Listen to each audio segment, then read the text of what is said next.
Justiça do Trabalho para apreciar as contribuições complementares para as entidades de previdência fechada. E agora a gente vai falar de uma questão basicamente conexa a essa, mas diferente. O próprio STF fez distinção nesse caso e diz que essa questão não se amolda ao tema 190 da tabela de repercussão geral. Então, eu vou aqui compartilhar com vocês. Peraí.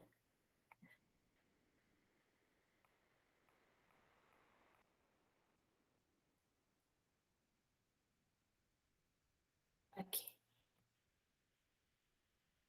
Eu espero que vocês estejam vendo aí, tá? A gente vai falar agora. Apareceu. Apareceu? Beleza, então. A gente vai falar agora, então, pessoal, do tema 1166 da tabela de repercussão geral do STF.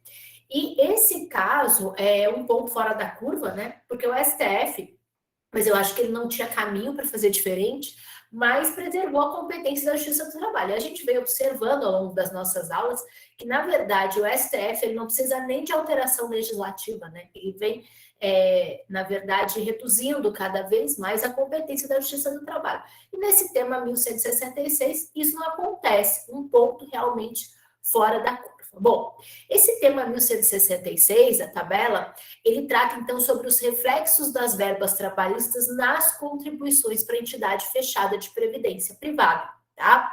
E a tese jurídica geral fixada pelo STF é de que compete à Justiça do Trabalho processar e julgar causas ajuizadas contra o empregador, nas quais se pretenda o reconhecimento de verbas de natureza trabalhista e reflexos nas respectivas contribuições para a entidade de previdência privada a ela vinculada. Então, a situação é basicamente o seguinte: você tem uma entidade de previdência privada instituída por determinada empresa, como, por exemplo, por uma empresa pública, a Caixa Econômica Federal. E vamos supor que na base de cálculo dessas contribuições para essa entidade fechada de previdência privada estejam lá horas extras, tá? Só que a Caixa Econômica Federal não pagou horas extras para mim, para a Carolina. Eu, então, entro com a ação pedindo as horas extras, né? A Caixa falava que a Carolina lá era comissionada, né? Então fazia atividade externa e tudo, não tinha controle de jornada, então eu não me pagava horas extras. Aí eu entro e peço para a Caixa, olha, eu quero a condenação do pagamento de horas extras. E mais os reflexos nas contribuições previdenciárias para a entidade fechada de previdência privada. Então, é precisamente nessa situação em que uma verba que, de acordo com a regulamentação, compõe a base de cálculo dessa contribuição previdenciária para essa entidade fechada, ela não é adimplida no curso do contrato de trabalho. O trabalhador, então, entra com a ação, pede essa verba e, por conseguinte, o quê? Por conseguinte, a complementação das contribuições previdenciárias, ok? Bem, vamos, então, para os fatos, tá? O caso concreto, então, o leading case, se refere justamente a um caso em que uma reclamante formulou um pedido de condenação da empresa empregadora ao recolhimento das respectivas contribuições à entidade de previdência privada como consectário de incidência sobre as verbas trabalhistas pleiteadas na ação, ok? Então, percebam que aqui não se pede a complementação da aposentadoria em si. A razão de decidir aqui é que se trata, portanto, de uma demanda oriunda do contrato de trabalho, oriunda da relação de trabalho. Então, insere-se dentro do artigo 114, inciso 1º da Constituição da República, tá? E aí, o que assentou o STF, então, é que cabe à Justiça do Trabalho, ao deferir uma verba trabalhista que integra a base de cálculo de contribuições para entidades fechadas de previdência privada, que examine também o eventual reflexo dessa verba nas contribuições respectivas, ok? E é interessante, como eu disse para vocês, que no acórdão consta expressamente a distinção em relação ao tema 190, que a gente analisou na aula passada, que a gente fechou a aula passada com o tema 190. Aqui não é complementação de aposentadoria, eu estou pedindo simplesmente uma integração de uma determinada verba que compõe a base de cálculo das contribuições previdenciárias para a entidade fechada.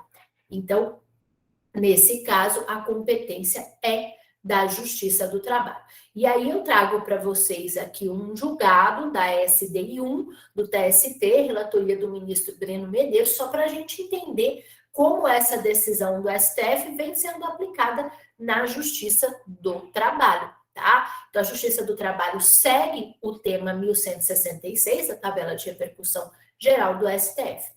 A jurisprudência desta corte entende que esta justiça especializada é competente para processar e julgar demanda em que se pleiteia a percepção de verbas trabalhistas e respectivos reflexos e, como corolário, o recolhimento das contribuições incidentes sobre esse montante pelo empregador para a previdência complementar fechada, ok? Então, o TST vem seguindo o precedente, o tema 1166.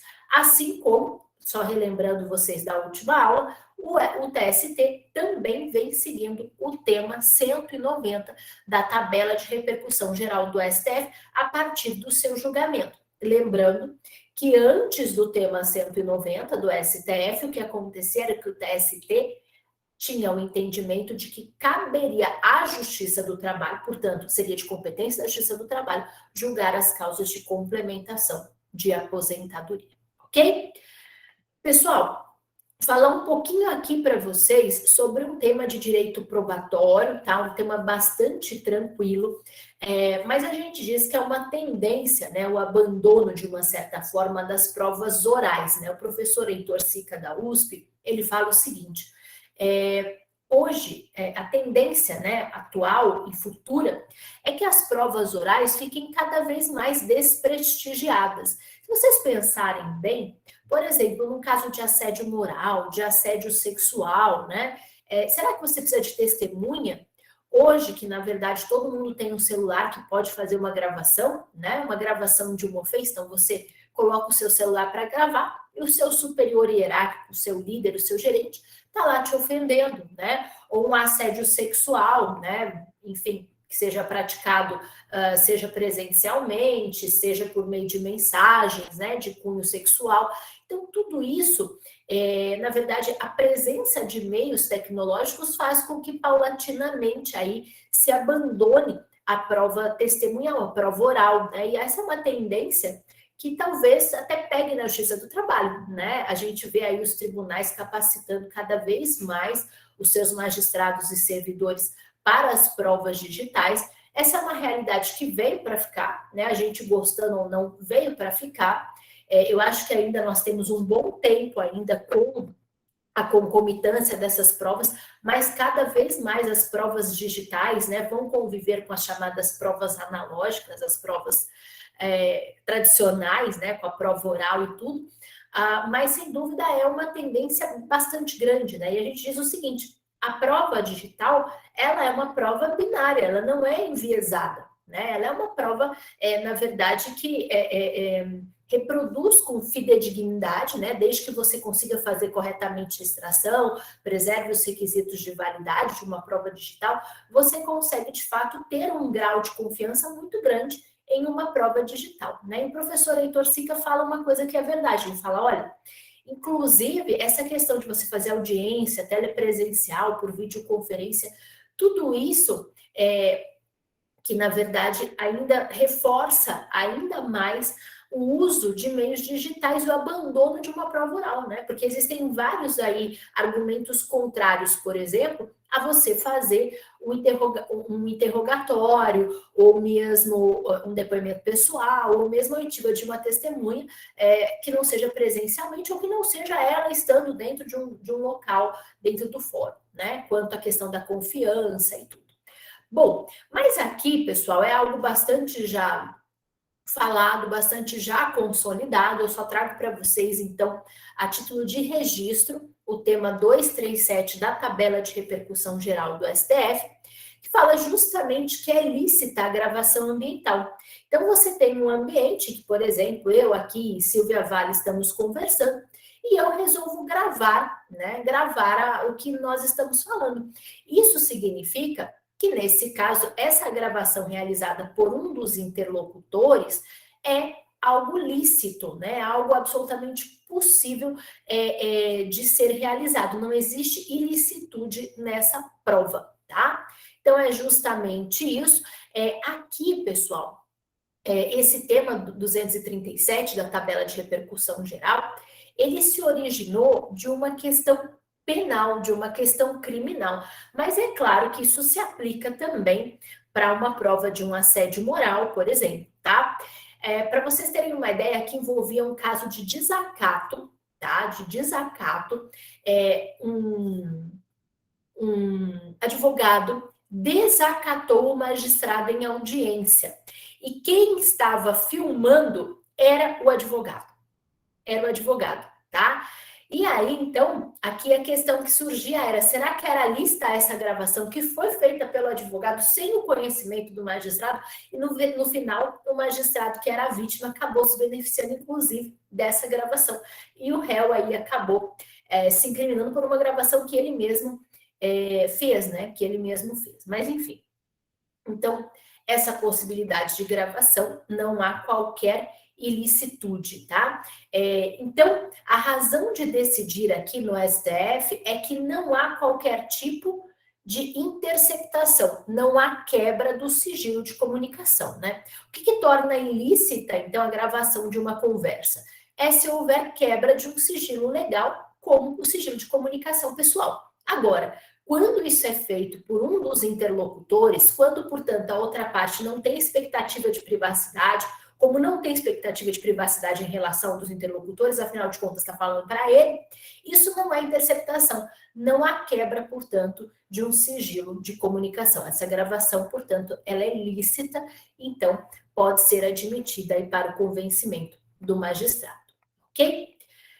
Pessoal, vamos falar agora só um pouco de dissídio coletivo, tá? Dissídio coletivo. Nós temos, na verdade, duas matérias aí que o STF já decidiu sobre dissídio coletivo. A primeira delas, vocês devem se recordar, é quanto à validade do requisito do comum acordo. E a gente ainda vai ver se o STF acha que isso é um pressuposto processual ou uma condição da ação. E a gente vai ver que em obter dictum, o STF disse que entende que se trata de uma condição da ação e o TST entende que é um pressuposto processual, né? Só para ficar em uma filigrana processual. Mas o fato é que nós vamos ver duas questões relacionadas ao dissídio coletivo. A primeira, a questão do comum acordo, a constitucionalidade ou a inconstitucionalidade do comum acordo. E a segunda coisa é os limites do poder normativo. E aí, quanto aos limites do poder normativo da Justiça do Trabalho, nós não temos um precedente vinculante do STF, embora o STF, em diversos pronunciamentos turmários, tenha aí traçado os limites do poder normativo da Justiça do Trabalho, ok? Bom, nós temos, então, diversas ações diretas de inconstitucionalidade que foram agrupadas para uma apreciação conjunta, tá? E essas ADIs, elas questionavam a exigência do comum acordo para o ajuizamento do dissídio coletivo de caráter econômico, de natureza econômica, tá?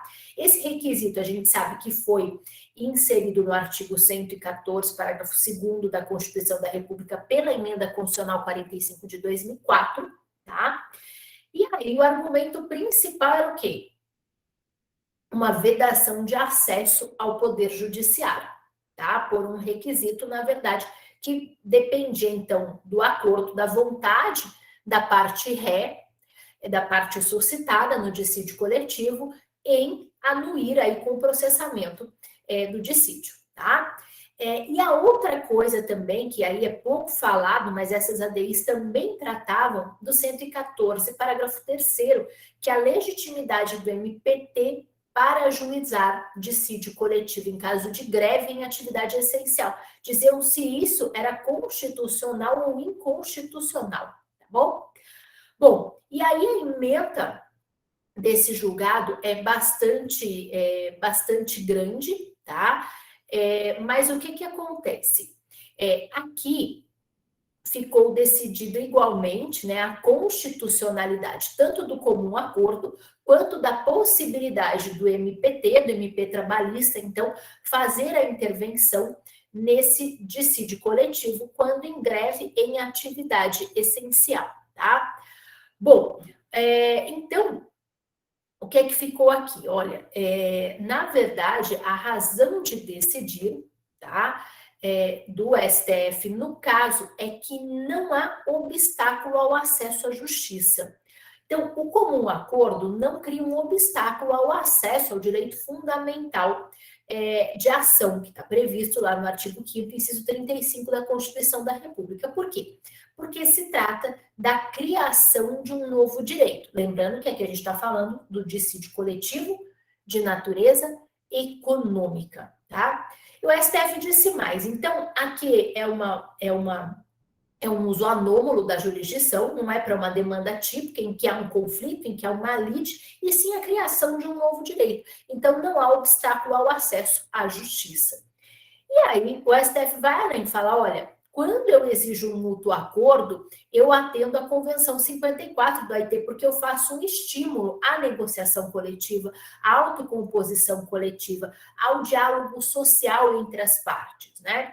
Então, ele diz o seguinte, na seara do direito coletivo do trabalho, o que a gente deve privilegiar é a normatização autônoma em detrimento da normatização heterônoma estatal, ainda que para o caso concreto. Porque é claro que a sentença normativa, ela reproduz o quê? Uma intervenção do Estado, uma regulamentação estatal para aquele caso concreto. Então, eu não tenho dúvidas em dizer que é uma norma imposta pelo Estado, é uma norma heterônoma estatal, ainda que para o caso concreto. Totalmente diferente de uma autocomposição, de uma norma coletiva, firmada mediante entendimento, mediante diálogo social entre os sujeitos de direito coletivo. Tá? Então, o que significa? Significa que aqui o STF considerou absolutamente lícita a opção da Emenda Constitucional 45 de 2004 em enfraquecer o poder normativo da Justiça do Trabalho, mas incrementar o quê? Os meios alternativos de pacificação social coletiva, como a mediação e a arbitragem. E aí vem, pessoal, a razão de decidir em relação ao parágrafo 3º que eu disse para vocês, quanto à legitimidade do MPT, né, do MP do Trabalho, para o ajuizamento, para a instauração da instância em caso de greve em atividade essencial. E aí o STF diz sim que é possível, porque, na verdade, essa é uma garantia de pacificação dos conflitos quando houver lesão ao interesse público, tá? E aí eu vou dizer uma coisa para vocês, se tratar uma coisa que acontece dentro do próprio MPT, que o próprio MPT não se entende nisso, tá? Se o MPT, por exemplo, num caso de greve em atividade essencial, educação, saúde, transporte público, que vive acontecendo, se o MPT tem legitimidade única e exclusivamente para assegurar aquela manutenção de um percentual mínimo do serviço público, que a proposta da jurisprudência trabalhista vem sendo bastante generosa nesse percentual mínimo, né? Às vezes estabelece que 70% daquele serviço essencial tem que continuar funcionando. E aí, realmente, o movimento grevista perde muita força, né? Eu já vi decisões, inclusive, de 80%. Mas vamos lá. Então, se a legitimidade do MPT seria única e exclusivamente para garantir o funcionamento do serviço essencial e, portanto, o atendimento das necessidades inadiáveis da população, ou se seria também quanto à reclamação de fundo, isto é, se o MPT poderia declinar, por exemplo, as causas subjacentes do conflito e requerer o julgamento do conflito com as pretensões, por exemplo, do sindicato. Então, o sindicato quer adicional de insalubridade, o sindicato quer hora extra de 70%, o sindicato quer 10% de ajuste, né, da categoria. Então, dentro do próprio MPT, a gente não se entende quanto a isso, tá? E na jurisprudência, menos ainda, né? Porque eu já vi casos em que o colega declinou as pretensões de fundo, tá? E aí, o que aconteceu? O tribunal julgou. Porque se vocês forem ver o 114, parágrafo 3º, fala que o tribunal, cabe ao tribunal decidir o conflito. Então, em tese aí, ó, parece, né, tem uma sinalização de que o PT poderia, inclusive, declinar o quê? As pretensões econômicas, né, as razões subjacentes ao conflito e cumular, como se fosse um conflito de greve, com um dissídio de greve com um dissídio de natureza econômica, tá? Só que a maioria dos membros do MPT, pelo menos nos dissídios coletivos que eu tenho visto, e eu vejo bastante porque eu gosto muito de processo coletivo, então tudo que é processo coletivo eu estou sempre fuçando, inclusive, dentro da instituição. E principalmente agora na crise, né, de pandemia de Covid, todos os dissídios coletivos que eu li, todos, sem exceção, eu confesso que tem 1 mês e meio, mais ou menos 2, que eu não olho, mas todos que eu vi em 2021, comecinho de 2022, falam única e exclusivamente do atendimento das necessidades inadiáveis da população, tá?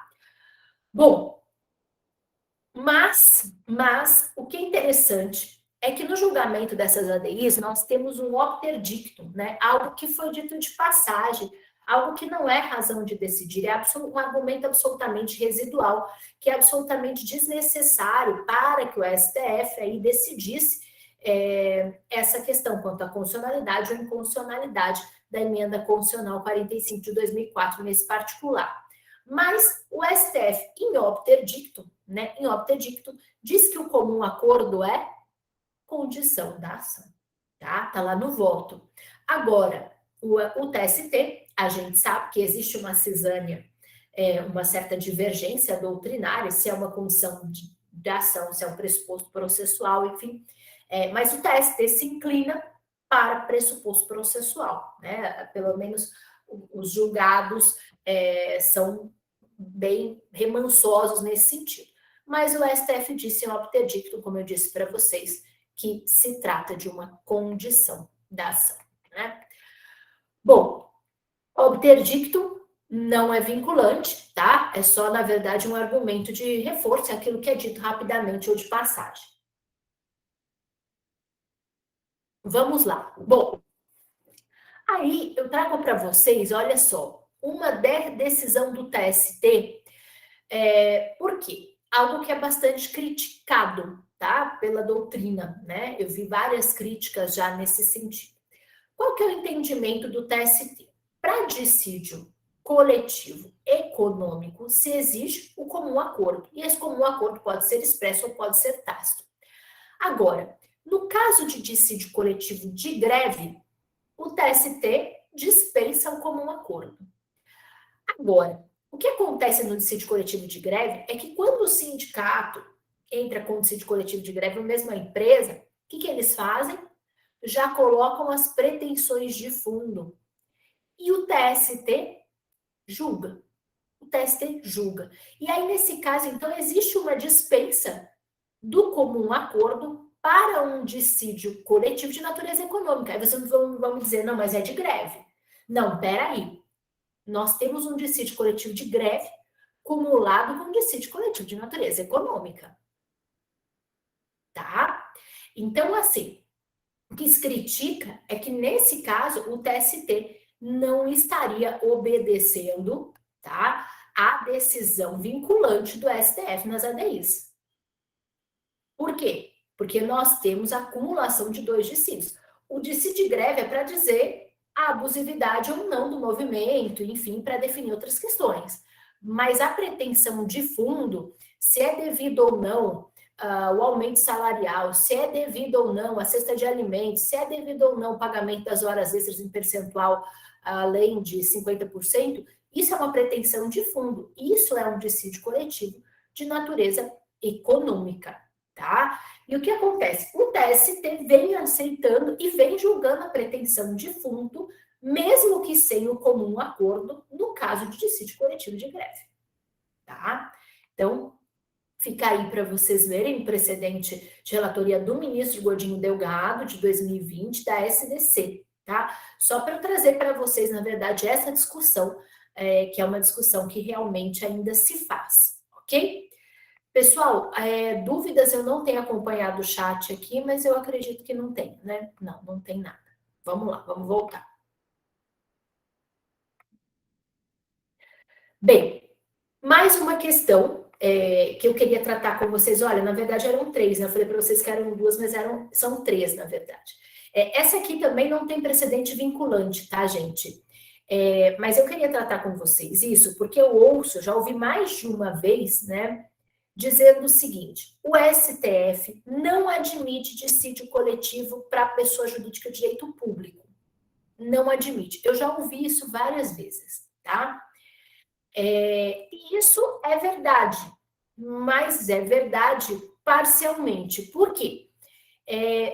Porque quando chega isso no STF, todas as vezes que isso chegou, era um dissídio coletivo com cláusula econômica e não com cláusula social. E aí, se fala assim, né? O STF não admite e o TST admite para a cláusula social. Na verdade, o posicionamento que nós temos do STF é que o STF não admite a cláusula econômica, porque todos os leading cases, todos os casos concretos que chegaram até o STF se referiram a pretensões de natureza econômica. E aí o STF disse: não cabe dissídio coletivo para isso, tá? Então, só para fazer para vocês aí uma observação de que nesse ponto o STF e o TST estão caminhando juntos, né? Mas como eu sempre ouvi que o STF não admitia, aí eu fui fuçar os precedentes, mas será que então o TST, quando admite para a cláusula social, está fazendo algo contrário à jurisprudência do STF? Não. Por quê? Porque nas decisões do STF sempre estavam em causas de dissídios coletivos envolvendo aspectos econômicos. E aí nem mesmo o TST admite, ok? Então, olha, vejam lá, a jurisprudência afirmada na Corte é no sentido de que os servidores públicos não têm direito à negociação e aos dissídios coletivos, instrumentos que são inerentes aos trabalhadores da iniciativa privada. E aí é o que eu falo para vocês, qual que é o nosso hábito? O nosso hábito, até por a gente ter uma formação de um regime de civil law romano-germânica, a gente lê a ementa do julgado. Mas a gente não procura os fatos, não procura a ratio decidente, a gente não faz isso, né? E aí, de fato, isso leva a algumas incompreensões que são também, sem dúvida, em parte causada pela má qualidade na confecção da emenda, né? Porque a emenda deveria trazer realmente mais informações. E aqui, da forma genérica, como redigida, a gente vai entender que o STF não aceita negociação coletiva e não aceita dissídio coletivo para cláusula social também. Só que todos os casos que chegaram no STF envolviam cláusulas econômicas, tá bom? Então vamos lá, olha, aqui depara-se com a impossibilidade jurídica das reivindicações do recorrido acolhidas pelo regional, por sinal todas elas de natureza econômica, consistentes na determinação de a Fundação Procon proceder ao pagamento de um abono pretensamente objeto de acordo firmado com a sua diretoria, na concessão de reajuste salarial de 16%, vale-refeição e no reconhecimento do direito à percepção de quinquênios. Então, todas essas benesses, todas essas reivindicações tinham natureza econômica. E aí vem o TST na OJ5 da SDC, dizendo que em face de pessoa jurídica de direito público que mantém empregados, cabe o dissídio coletivo, mas exclusivamente para apreciação de cláusulas de natureza social. Ok? Bom, pessoal, limites ao poder normativo da Justiça do Trabalho, tá? Bom, quanto a essa questão, como eu disse para vocês, nós não temos um precedente obrigatório, nós não temos um controle de constitucionalidade, mas nós temos diversos julgados turmários do STF que permitem uma jurisprudência consolidada da nossa Suprema Corte a respeito da limitação ao poder normativo. Significa dizer, em outros termos, né, o que pode os tribunais trabalhistas estabelecer em uma sentença normativa. Será que qualquer tipo de direito pode constar? Será que existe algum tipo de limitação de subordinação? Evidentemente, pessoal, existe uma subordinação à Constituição, né? Os tribunais trabalhistas não podem decidir contrariamente ao que está previsto expressamente na Constituição da República, né? Outro limite que o STF traça de forma bastante clara é aquilo que está reservado à lei formal não é passível de estabelecimento em uma sentença normativa, porque precisa de lei formal, ok? E, por último, pessoal, é o que sobra, então, para a Justiça do Trabalho no uso do poder normativo, atuar no vazio da lei. Então, não contraria a Constituição, não é assunto reservado pelas normas constitucionais a uma lei formal. O que acontece, então, é que o poder normativo, ele atua no vazio da lei, naquilo que pode ser criado, então, por instrumentos aí que não sejam necessariamente lei formal, com subordinação, evidentemente, à Constituição. Ok?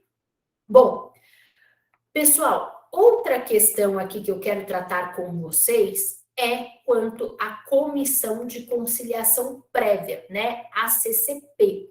Essa submissão das demandas, dos conflitos trabalhistas, na verdade, a uma comissão de conciliação prévia, é uma proposta que foi apresentada pelo próprio TST na época, tá? Justamente para a implementação de uma via alternativa de resolução de conflitos, né? Uma ADR, Alternative Dispute Resolution, tá? E aí, com a tentativa, o quê? De diminuir, na verdade, né, as demandas trabalhistas que aportavam ao Poder Judiciário Trabalhista.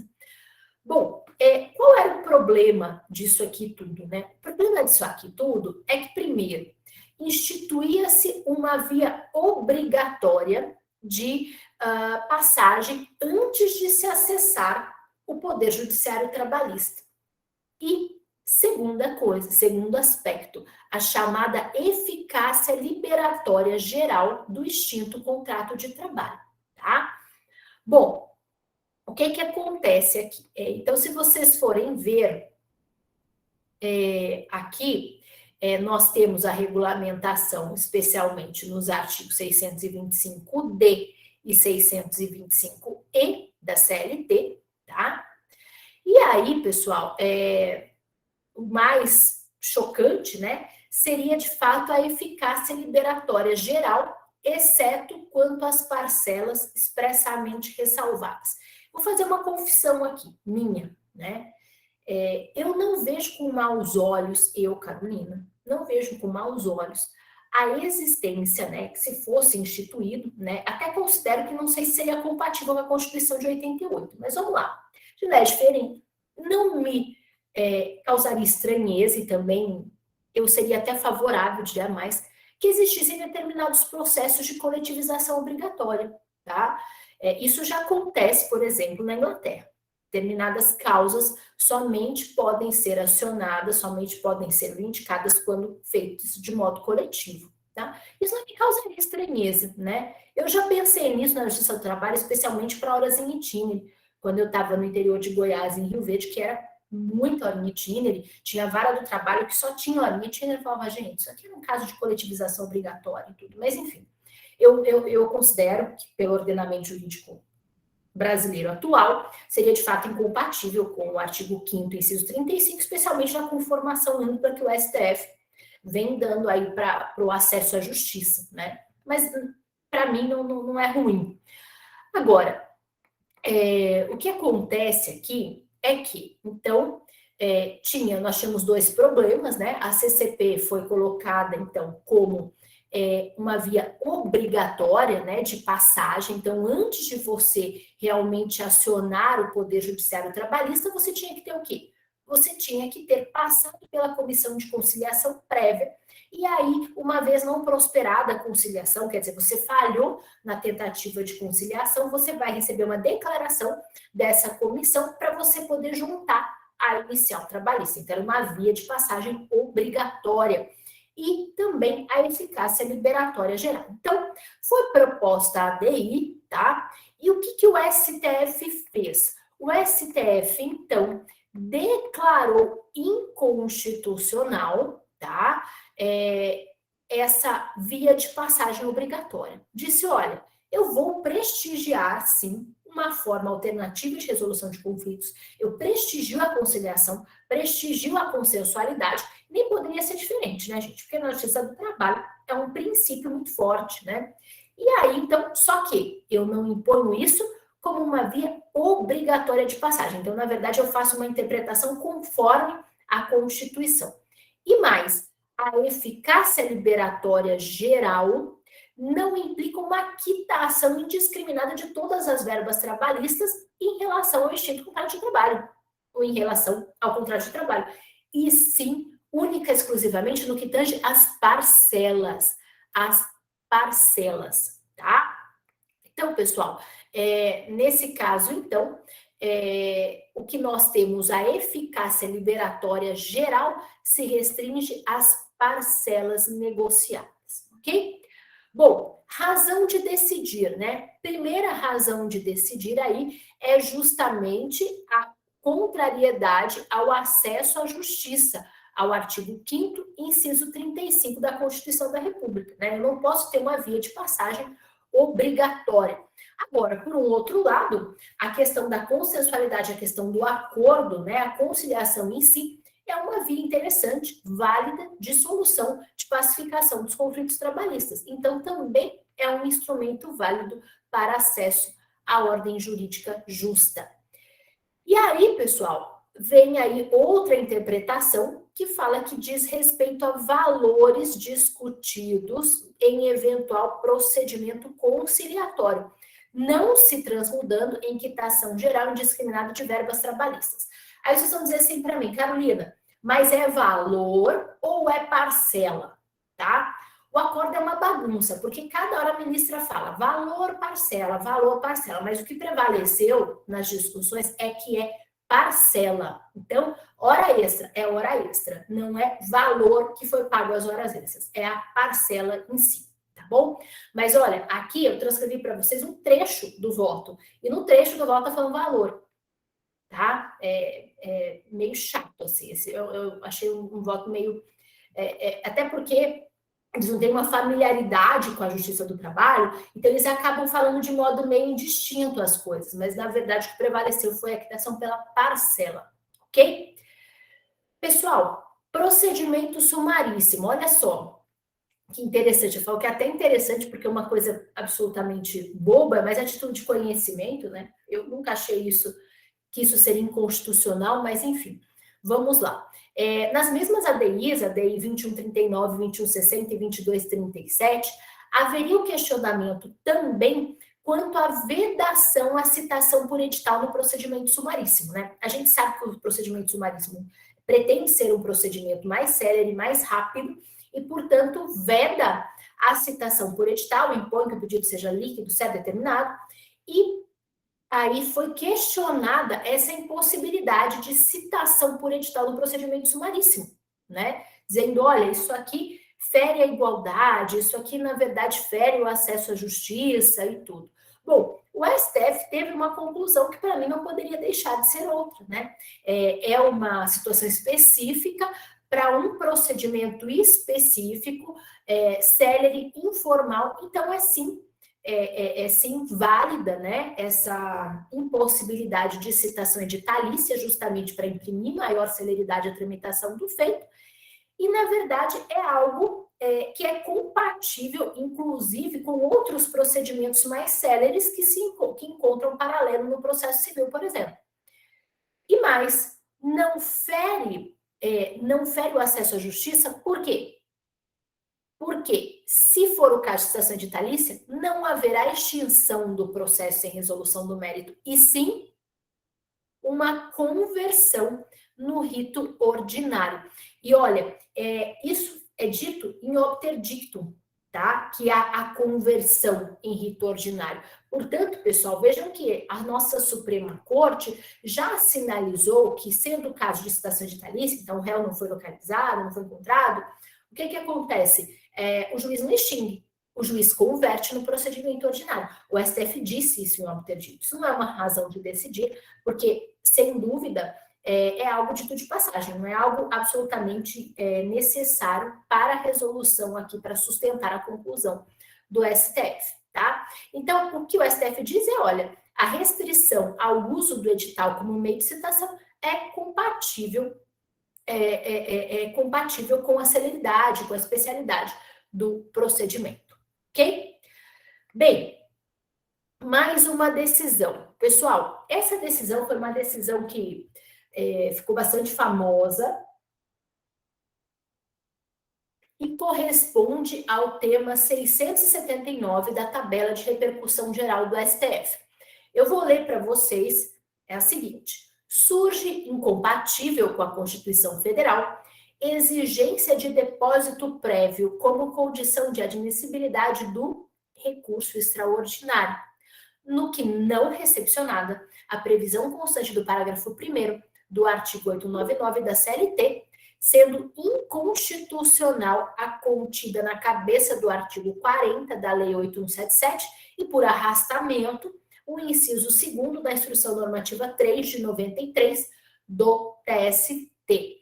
Pessoal, o que se discutia aqui era a inconstitucionalidade ou a constitucionalidade da exigência do depósito prévio para a interposição do recurso extraordinário como condição de admissibilidade, como pressuposto, então, recursal aí extrínseco, certo? A gente sabe que o depósito recursal na esfera trabalhista tem um objetivo bastante nobre, né? Que é garantir efetividade à execução trabalhista, à fase de cumprimento da sentença, mediante uma garantia antecipada do juízo em atenção a quê? A natureza alimentar do crédito trabalhista, né? Então, um crédito que é necessário à subsistência do trabalhador e da sua família, então justifica a imposição de um ônus a mais para a efetividade da fase de cumprimento.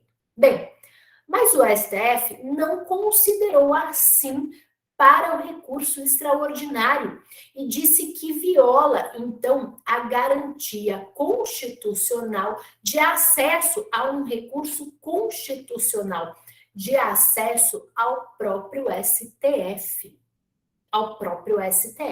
tá? Então, pessoal, vejam bem, aqui, ó, razão de decidir é um óbice ao acesso ao judiciário e ao exercício do direito de defesa com os meios e recursos a ela inerentes, compelindo-se interessado à prática incongruente, ou seja, a de depositar o que entende devido. É o extraordinário instituto processual e, sobretudo, constitucional no que voltado a preservar a autoridade do texto maior. A partícula adjetivadora que compõe a nomenclatura do recurso já sinaliza afunilamento quanto ao acesso ao órgão competente para julgamento. Limitá-lo, exigindo-se depósito, implica não se ter a guarda da Constituição Federal pelo Supremo. Então, percebam o seguinte: por um lado, acesso ao judiciário e contraditório e ampla defesa.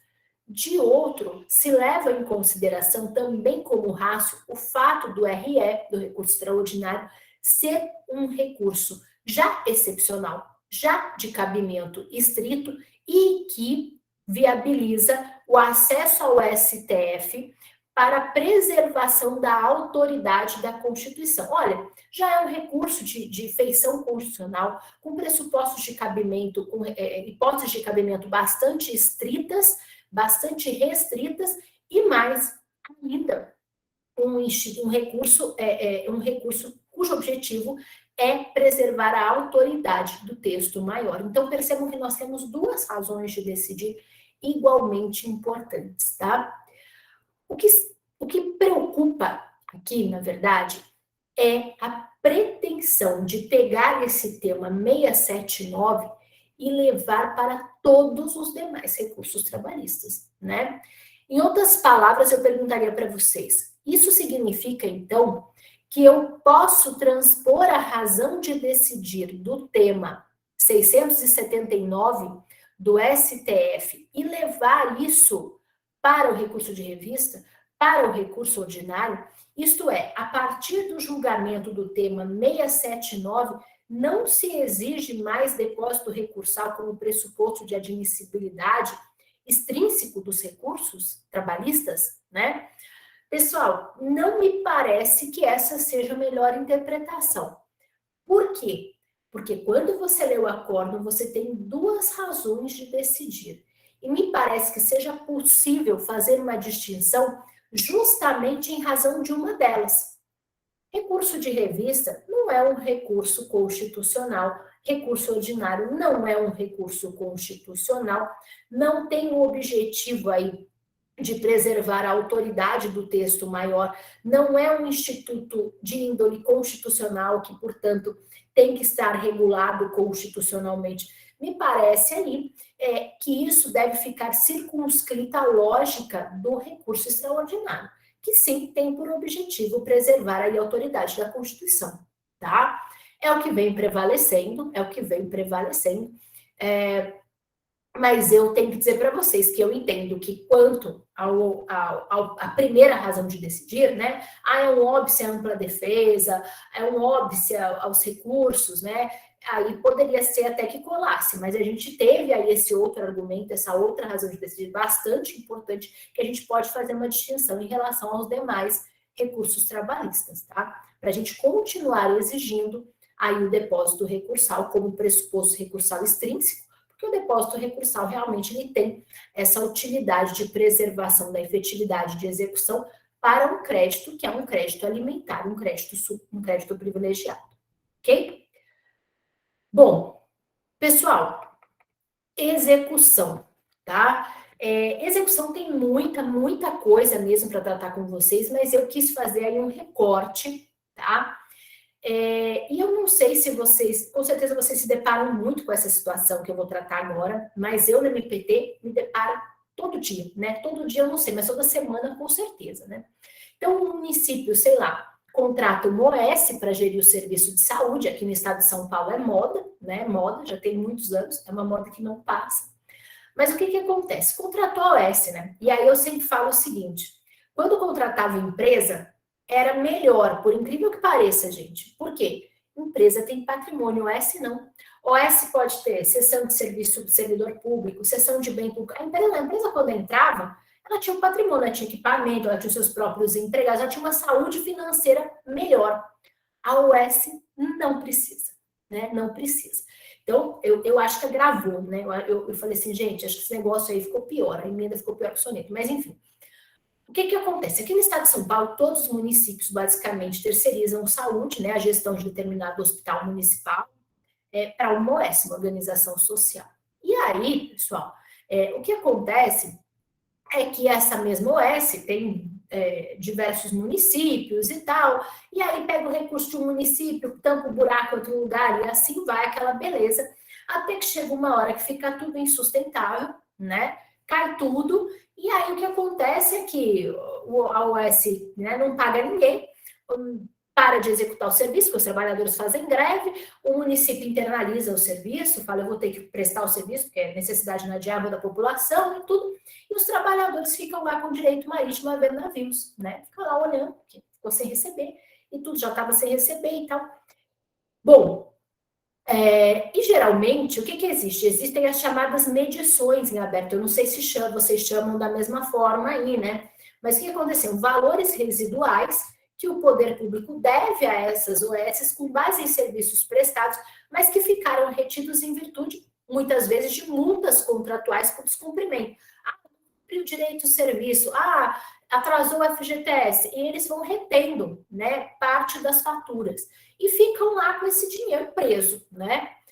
Bom, o que a gente fazia, né? Eu, pelo menos, fazia toda semana. Chamava o município de Campinas, o município tal e tal e tal, falava, olha, é o seguinte, vocês têm faturinha? Tem quanto? 400 mil. Quanto a verba residual? 300, então vocês vão pagar diretamente, né?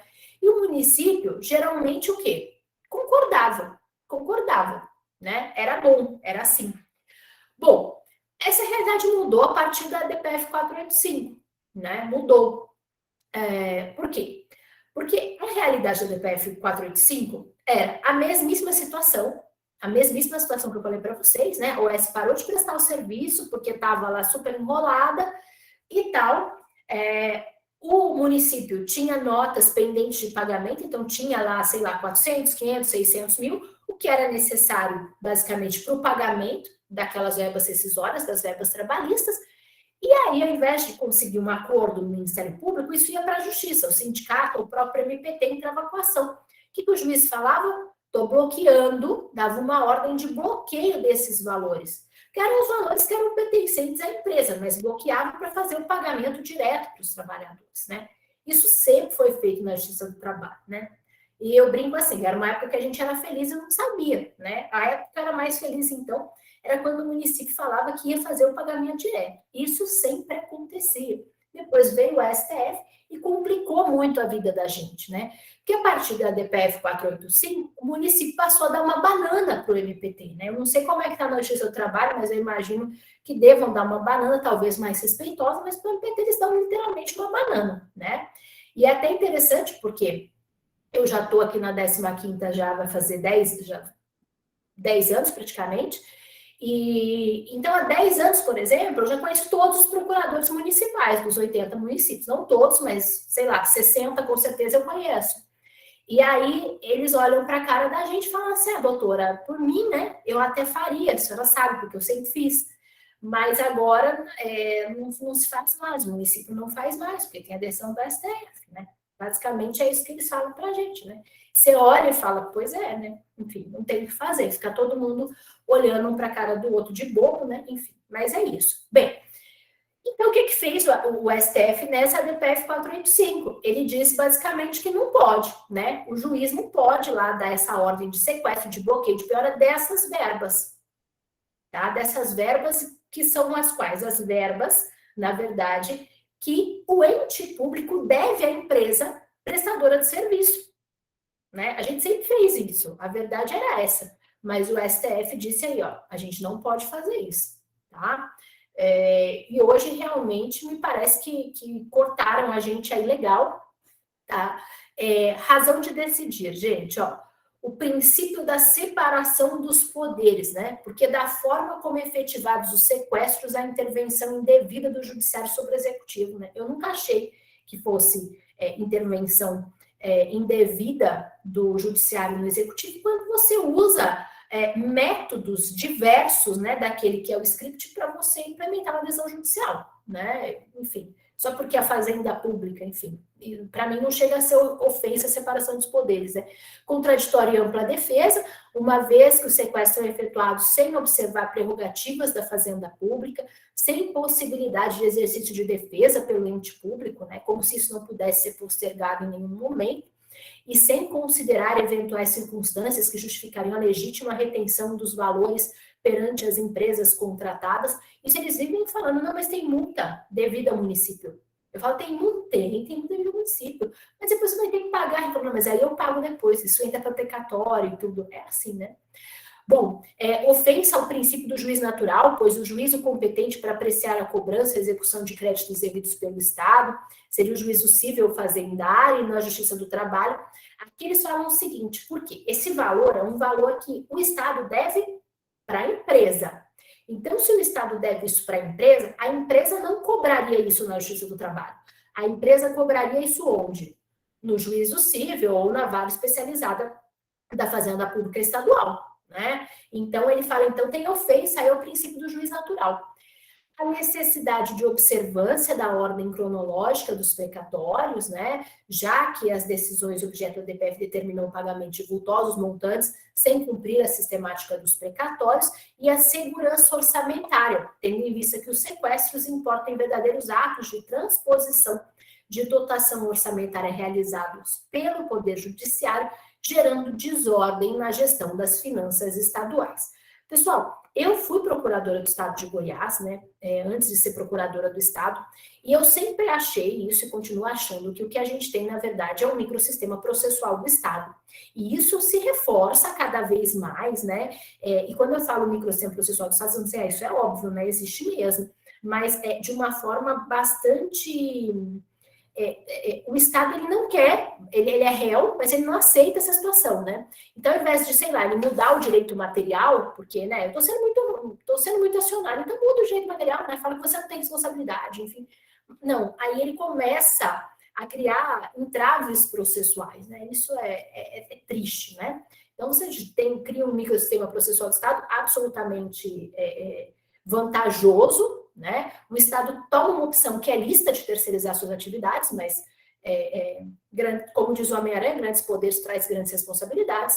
Então, quer terceirizar, terceiriza, mas não se livra da responsabilidade. Mas agora, o STF, então, diz que a gente não pode, né, na DPF 485, que a gente sequer pode haver esse pagamento direto, e a Justiça do Trabalho também não pode determinar o bloqueio. Quer dizer, eu era feliz e não sabia, né? Já achava uma meleca a terceirização, já achava uma meleca ter que fazer audiência e aí ficar conferindo rescisão e fazer o pagamento, só que agora piorou muito mais, né? Agora piorou muito, muito mesmo, tá bom? Bom, Rafa, tá pronto aí? Beleza, então, pessoal. Sim. Vamos lá, então. Bom, não tem dúvidas aqui. Pessoal, é o seguinte, antes de mais nada, eu quero... O meu material já está lá, como eu falei, para quem chegou depois. Esse é nosso penúltimo encontro. Espero que vocês estejam agregando aí esses conhecimentos, né? Essa atualização da jurisprudência do STF. Mas antes de mais nada, antes de prosseguir nas decisões atuais, eu me lembrei de um fato muito importante. Vou pegar aqui. Eu vou ter que retomar aquela discussão, né? Sobre a subordinação na terceirização. Vocês se lembram? Que nós falamos aqui da necessidade do poder diretivo, é um poder complexo, que demanda direção, fiscalização e potencial poder punitivo. Acho que vocês se lembram disso, né?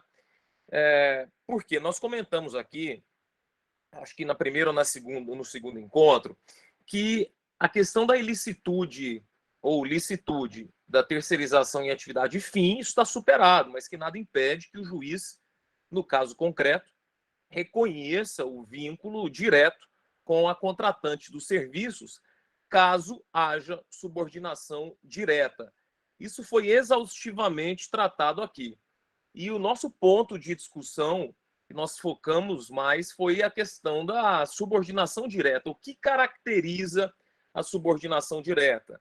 E aí foi aquele momento que eu e a Carol divergimos. Não sei se vocês se lembram disso. Alguns concordaram com a Carol, outros concordaram comigo. Mas eu trago aqui uma previsão legal que eu não falei naquele dia e depois me veio à mente, tá? Que está no decreto 10.854 de 2021, um decreto muito recente, né? O decreto de 2021, que é aquele decreto que consolidou as normas trabalhistas infralegais. Eu vou compartilhar a tela. Deixa eu pegar aqui. Só um instante. Não, acho que eu compartilhei minha própria tela aqui. Tem que ser a outra. Só um minutinho. Se eu consigo aqui. Só um minuto, pessoal. O negócio aqui na hora de compartilhar dá uma zebra. Vamos ver o que vai aparecer aí para vocês.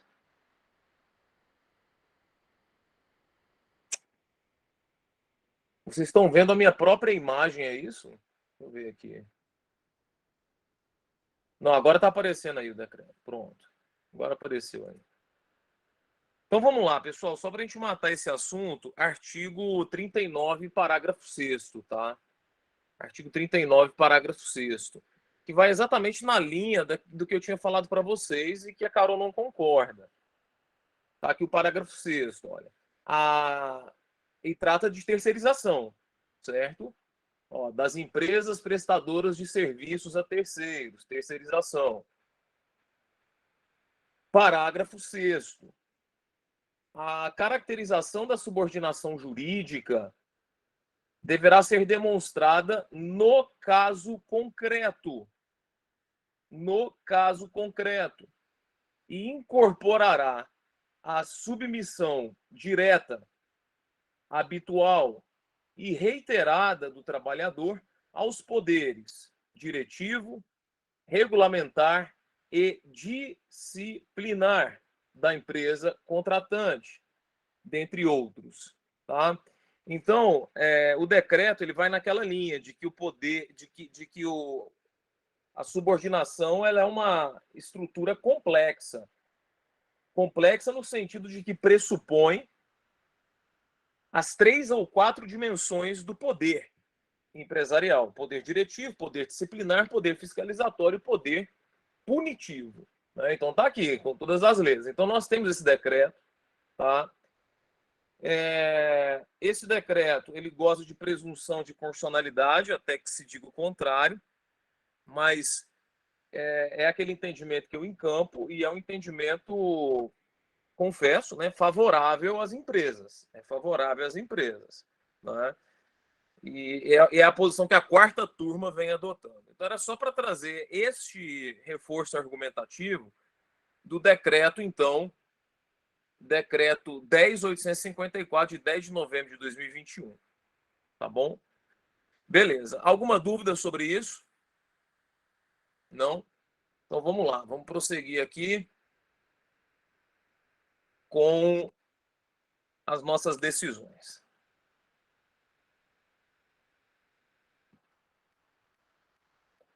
A Silvia está dizendo aqui: acho que o grande problema dessa discussão é que o STF quer dizer que tipo de subordinação será apta a gerar a distinção. E, ao meu sentir, isso é matéria infraconstitucional. Com certeza. Realmente a matéria é infraconstitucional, e mais do que isso, é matéria fática. Né? A única coisa que o STF falou até agora é que a subordinação estrutural não se presta para fins de reconhecimento do vínculo. Possivelmente quem vai acabar pacificando essa questão será o próprio TST mesmo, né? Pela SDI. Exatamente, professora Silvia. Né? Tanta subordinação que o pessoal inventa, né? Tantos nomes, tantas nomenclaturas. Mas vamos em frente.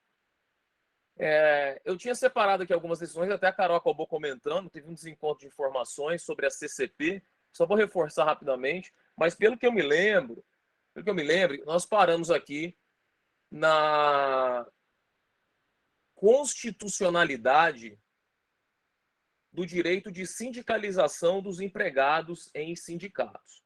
Então, vocês estão vendo aí na tela, lembro que o material está disponível, tá? Essa decisão nós comentamos, né? Você se lembra, Carol? Acho que eu comentei, né? Não? Alguém pode me recordar, pessoal? Provem que estão atentos mais do que eu aí no que eu falei já. Né? O direito de sindicalização dos empregados de sindicatos. Sobre liberdade sindical. Rafa, já falou sim, já falou. Falei, já, né? já. Beleza. É que pelo título eu não tinha lembrado, mas esse aí você já falou sim. Beleza. Aí, salvo engano, nós ficamos de entrar aqui na questão da constitucionalidade dos salários de médicos e dentistas, engenheiros e arquitetos. Bom, o que aconteceu aqui, pessoal? O artigo 5º da Lei 4950-A de 66 e artigo 5º da Lei 399961. Essas leis são bem antigas, tá? Até recordo que falei disso aqui. Brinquei que a Carol era dessa época, isso eu lembro. E o que aconteceu? Só para revisar rapidamente. O STF ele não declarou a inconstitucionalidade desses artigos. Embora a todo momento o STF diz que não se pode vincular ou indexar o reajuste salarial previsto nessas leis ao reajuste do salário mínimo. Mas por que não foi declarada a inconstitucionalidade? Porque, senão, essas profissões iriam ficar sem piso. E aí, o STF, então, resolve dar uma interpretação conforme a Constituição. Então, aqui foi o resultado, foi uma interpretação conforme, tá?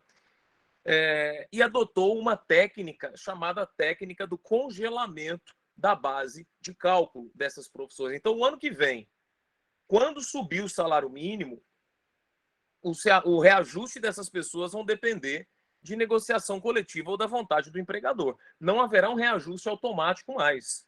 tá? Então, houve o congelamento, que, salvo engano, seria 1.212 vezes 6, né? Dá 7 mil e alguma coisa. Esse é o salário, é o piso salarial dessas pessoas hoje, o piso profissional, tá? O que pode acontecer daqui em diante? Qual é a tese? Qual é a tese? E o STF, eu acredito que não vá esclarecer isso. É a seguinte. Vejam aqui comigo este trecho aqui. Deixa eu pegar aqui. Esse trecho da ementa da DPF 53. Diz assim: é fixada a interpretação conforme com a adoção da técnica do congelamento de base de cálculo dos pisos salariais, a fim de que sejam calculados de acordo com o valor do salário mínimo vigente na data da publicação da ata da sessão de julgamento. A questão que eu coloco aqui, a discussão que eu abro e que vai chegar para vocês é a seguinte: foi congelada a base de cálculo hoje, na data aí da sessão de julgamento. 6 vezes o salário mínimo. Este é o piso dessas pessoas, desses profissionais, o piso legal, o piso profissional. Acontece que o Tribunal Superior do Trabalho, ele possuía, e ainda possui, mas antes desse julgamento, eu vou pegar aqui para vocês, o entendimento que é o seguinte. Vamos lá. O entendimento é o seguinte. Só um minuto. Estou abrindo aqui a ementa do TST que eu tinha deixado separado. SDI. O que estava acontecendo muito? Sindicatos ou os próprios trabalhadores individualmente estavam ajuizando ações trabalhistas, possivelmente vocês já devem ter se deparado aí, pedindo o seguinte: olha, eu ganho menos que o piso. Eu ganho menos, então eu quero as diferenças para atingir o salário mínimo. Entenderam? Então vamos supor, imagine que Rafael foi contratado há 2 anos pela empresa, sei lá, ABC Engenharia. ABC Engenharia, com o valor de R$4.000 de salário. Ok? Tá lá, assinou carteira, 4 mil. E aí, no ano seguinte, o salário mínimo era reajustado. E eu continuei ganhando os 4 mil, ou passei a ganhar 4.100, mas sempre menos do que o salário mínimo. Sempre menos do que o reajuste do salário mínimo. Entenderam a situação? Eu passei a ganhar 4 mil. Aí tinha o reajuste do salário mínimo, por exemplo, em 10%. Só que eu, Rafael, que ganhava 4 mil, tinha um reajuste de 2%, 3%. E aí eu, Rafael, ajuizava a ação perante o Justiça do Trabalho, dizendo: olha, eu quero o reajuste do salário mínimo. E além do reajuste, eu quero as diferenças salariais, porque eu deveria estar ganhando o mínimo. Bom, e o que o TST dizia? SDI, tá? SDI. SDI. É porque eu não falei dessa consequência aqui. Eu vi que estou falando aqui, já falou também, mas é porque eu não falei das consequências, salvo engano.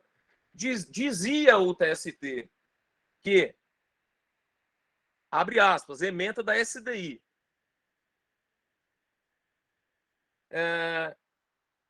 que não há obrigação, julgando improcedente as demandas, não há obrigação de que os reajustes observem as alterações anuais do mínimo legal. Na verdade, a violação desse preceito constitucional fica configurada quando há fixação da correção automática pelo salário mínimo. Minha imagem travou, Carol?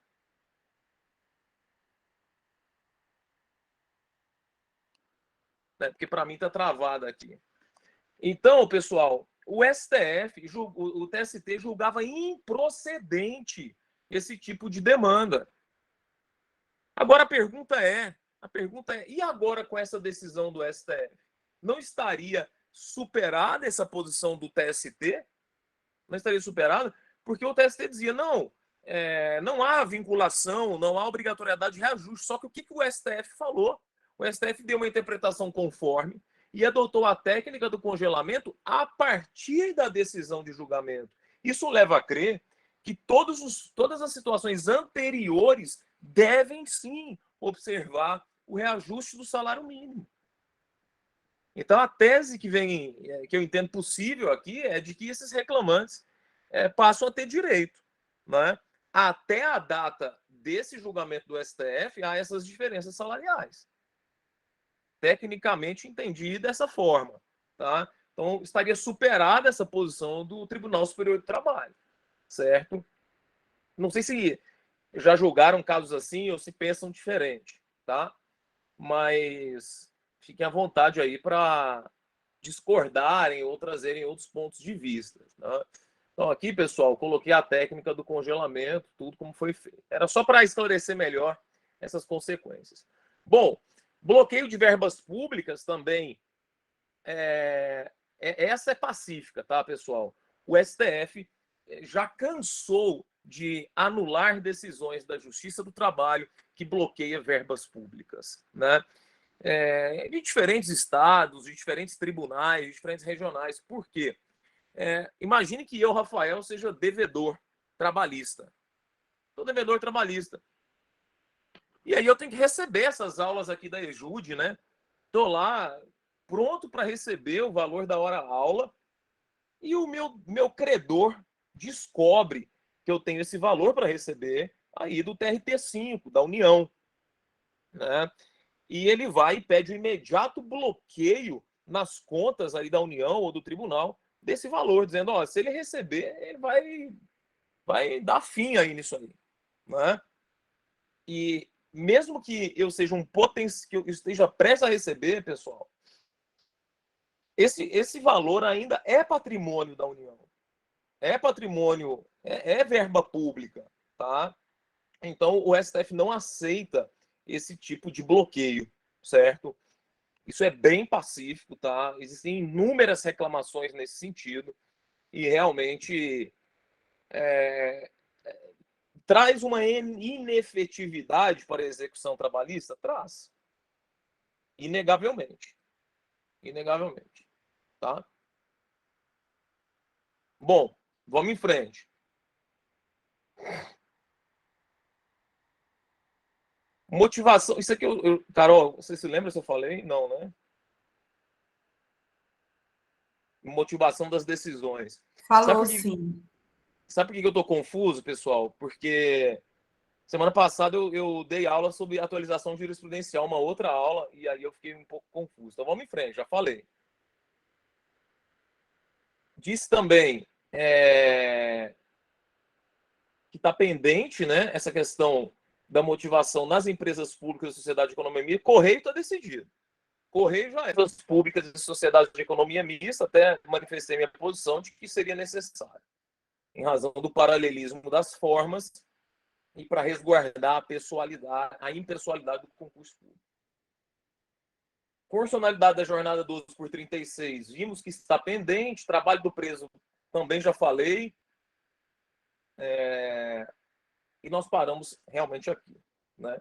Então vamos lá, tese fixada.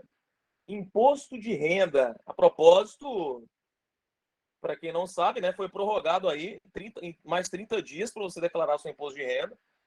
Como o brasileiro deixa tudo para a última hora, né? E eu estou neste rol, ganhamos aí um prazo. Mas aqui trata de imposto de renda pessoa física e remuneração por exercício de emprego, cargo ou função e juros de mora. Isso se aplica, pessoal, inclusive para vocês, servidores, tá? Para vocês, servidores. O caso envolvia emprego, cargo ou função. Não envolvia aqui diretamente servidores regidos pela Lei 812. Mas, enfim, aplica-se a mesma rácio.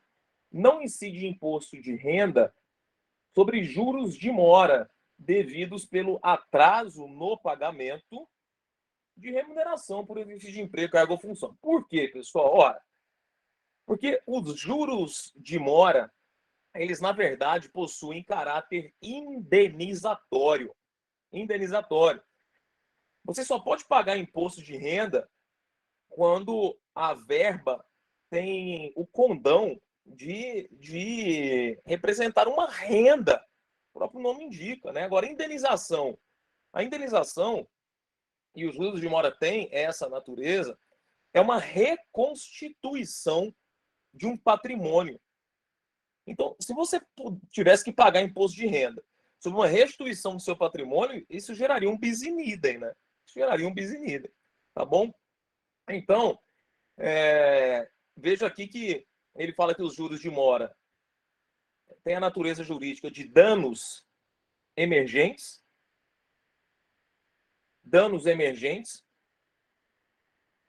parcela que não se adequa à materialidade do tributo, por não resultar em acréscimo patrimonial. Então, esse é o X da questão. Não há um acréscimo patrimonial. Por isso que também não há imposto de renda, pessoal, quando se fala em responsabilidade civil, dano moral, dano material, né? Porque não há acréscimo patrimonial, simplesmente por isso. O simples fato de uma verba. Agora, isso aqui é interessante também. Isso aqui é muito interessante. Esse trecho aqui. O simples fato de uma verba ser denominada indenizatória não afasta, por si só, a incidência do imposto de renda. A palavra indenização abrange valores recebidos a título de danos emergentes, ou seja, que não acrescem ao patrimônio, e lucros cessantes. Então tem que ter cuidado. Não é porque a parcela é indenizatória que não vai ter imposto de renda. Você tem que fazer essa diferença. Se for dano emergente e, portanto, sem acréscimo patrimonial, realmente não haverá imposto de renda. Agora, se for lucro cessante, há uma recomposição da renda e, portanto, haveria imposto de renda. Agora, os juros de mora, eles se enquadram onde? Nos danos emergentes. E por isso não há imposto de renda aqui. Tá bom? E aí ele traz outros argumentos, entra um pouquinho de Código Tributário, mas em síntese é isso, pessoal. Decisão de 13 de março de 2021. Outra decisão que não há muito que ser explicada, mas foi uma vitória, tá? Pessoal, se realmente essa aqui, o STF tivesse caminhado em sentido contrário, eu diria para vocês, é o fim dos tempos. Mas não, eu acho que ainda não é o fim dos tempos, que alguma coisa ou outra está salvando no STF. Diz respeito à aplicabilidade do artigo 927, parágrafo único do Código Civil, ao direito do trabalho. O que diz? Vamos lembrar o que diz o artigo 927, parágrafo único do Código Civil. Ele prevê as hipóteses de responsabilidade objetiva em razão do risco da atividade. E aí você me pergunta, tá bom, quais atividades representam risco? Não existe um rol, não existe uma lista pré-definida, tá? Só respondendo a pergunta aqui da Ivana, pessoal, abrindo um parênteses, e no caso dos depósitos recursais, estes estão abarcados na DPF 616? Bom, não também. Não também. Muito bem colocado, Ivana. Seria realmente a questão do bloqueio mesmo, quando ainda está na conta do ente federativo, tá? Então, não engloba essa questão. E nem dei ideia não, viu? Senão, você já sabe. Bom, mas muito bem colocado, tá? É diferente daquela questão da recuperação judicial, né? Se a empresa em recuperação judicial faz o depósito recursal, mesmo assim tem que ir para o juízo universal. Não é a mesma lógica aqui em verbas públicas. Então, pessoal, inicialmente, veja a brilhante tese do Barroso, né, que ele queria que vingasse. Vamos aplicar a responsabilidade civil objetiva no direito do trabalho somente. Enfim, o Barroso queria ter um rol, ele queria traçar um rol. E o rol, o ponto de partida seria as atividades periculosas, aquelas que estão na CLT, motocicleta, explosivo, inflamável. E aí, meus amigos, isso seria muito complicado isso causaria um ônus desproporcional para provar eventual culpa de empresas nas outras atividades, né, de risco. E aí você me pergunta, tá bom, Rafael, o que é uma atividade de risco? Aliás, quais são? Eu digo, não há rol. E, casuisticamente, o TST, a jurisprudência, vem construindo esse rol. Tá? Então, por exemplo, eu cito aqui inúmeros casos, peão de rodeio, né? Peão de rodeio, quer dizer, não tem inflamável, não tem nada, mas, obviamente, é uma atividade de risco. Atleta de futebol, também o TST aplica atividade de risco. Cobrador de ônibus. Então, enfim, pessoal, existe uma série de atividades que o que você tem que analisar no caso concreto é se aquela atividade submete o trabalhador a um risco acima da média do restante da população. Se esse risco for acima da média, e aí é algo também bem subjetivo, né? Que média é essa, né? Isso vai depender muito do bom senso do magistrado, né? E tem que ser fundamentado, viu, pessoal? Não é simplesmente dizer, atividade de risco porque o atleta tem riscos maiores. Mas por quê? Tem que explicar, né? Senão fica uma decisão desfundamentada. Eu sei aí do acúmulo de serviço, das prateleiras abarrotadas, né? Mas, infelizmente, a Constituição demanda esse ônus de fundamentação ao magistrado. Não é simplesmente dizer a atividade é de risco, porque representa um risco acima da média. Mas por quê? Tem que ter elementos que evidenciem esse risco acima da média. E aí é onde eu defendo, a Carol também, uma prova estatística, né? Ou se for um fato notório, aí realmente não precisaria de prova, mas enfim, tem que ter elementos, tá? Tem que ter elementos. E aí vingou, então, uma tese bem favorável aos trabalhadores, no sentido de que esse artigo 927 é compatível com o artigo 7º, inciso 28. E quando você olha o artigo 7º, inciso 28, ele fala lá, responsabilidade civil nos casos de dolo ou culpa. E aí o pessoal estava querendo dizer, não, na Justiça do Trabalho, não admite, Silvia. Eu acho que por pouco tempo, tá? O TST precisa rever essa posição. Sobretudo, Posso falar uma... discutir com a Carol isso. Sobretudo, posso... Carol, né? Eu sei que você quer falar, eu sei que você quer falar. Sobretudo em se tratando de estatísticas oficiais, né? Como bem diz aí. Vai lá, Carol. Não, é porque é assim, né? Os PLs que tratam da ação civil pública, os projetos de lei que atualmente estão no Congresso Nacional, especialmente o 1641 e o 4441, eles inserem o artigo 464-A no CPC e falam, então, transformam a prova estatística em uma prova atípica. E aí tem uma previsão falando que censos ou levantamentos oficiais feitos por órgãos públicos especializados possuem presunção relativa de veracidade. Então, inverte o ônus da prova. Olha que bacana. Não, isso é muito importante. É claro que não é toda e qualquer estatística, né, pessoal? Tem que ter uma série de requisitos para que uma estatística... Eles o negócio mais difícil do mundo é fazer estatística confiável, né? Eles falam que desde que as estatísticas tenham sido levantadas, desde que fundadas, evidentemente, em critérios científicos, e a validade da prova vai depender o quê? Da amplitude, da amostra, do critério utilizado e tal. Isso. Assim, a limitação da prova estatística é referente à prova, a estatística em si, né? É isso. Os critérios de levantamento. E é por isso, Carol, que é uma presunção relativa, né? E não absoluta. Só para órgãos oficiais, né? Por exemplo, IBGE, né? Então, pessoal, ela está pedindo para você colocar aqui o PL. Colocando PLs 4441 e 1641 inserem o artigo 464-A no CPC. Beleza.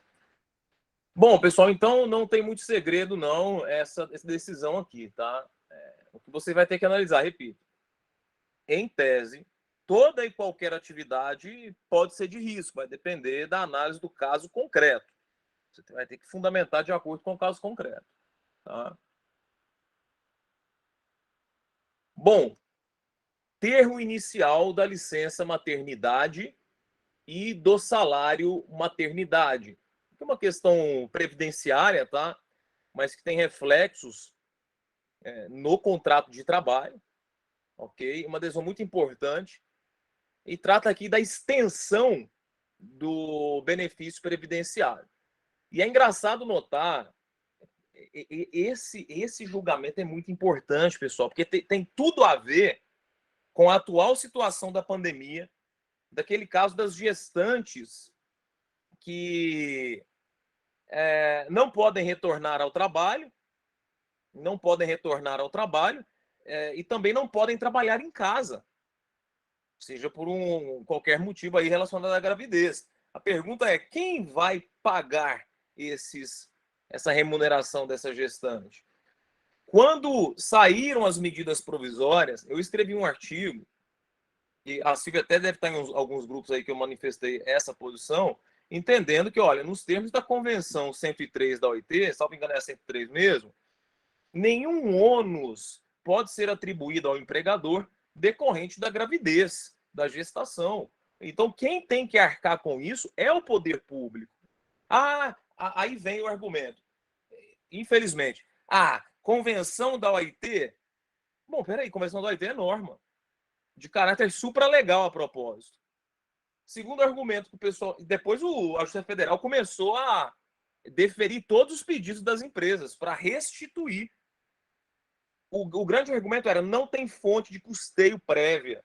Você não pode estender um benefício previdenciário sem fonte de custeio prévia. Só que neste caso aqui, vocês estão vendo na tela, e em alguns outros, o STF mitigou o princípio da prévia fonte de custeio.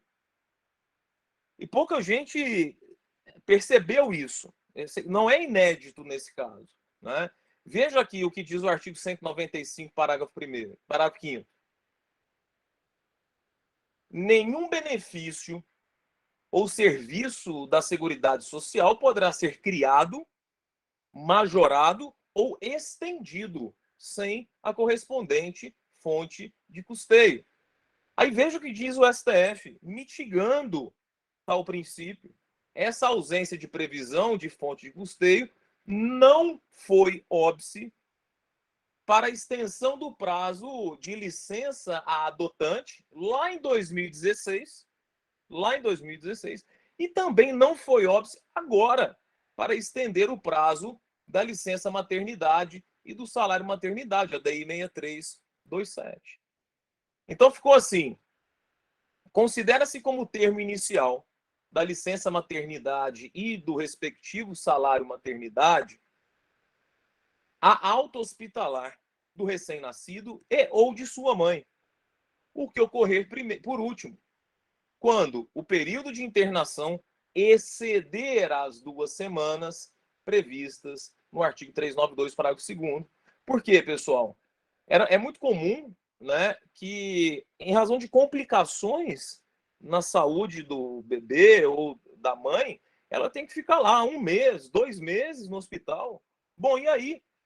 O que acontece nesse caso? Quando ela sai do hospital, ela terá menos tempo com o seu filho ou a sua filha.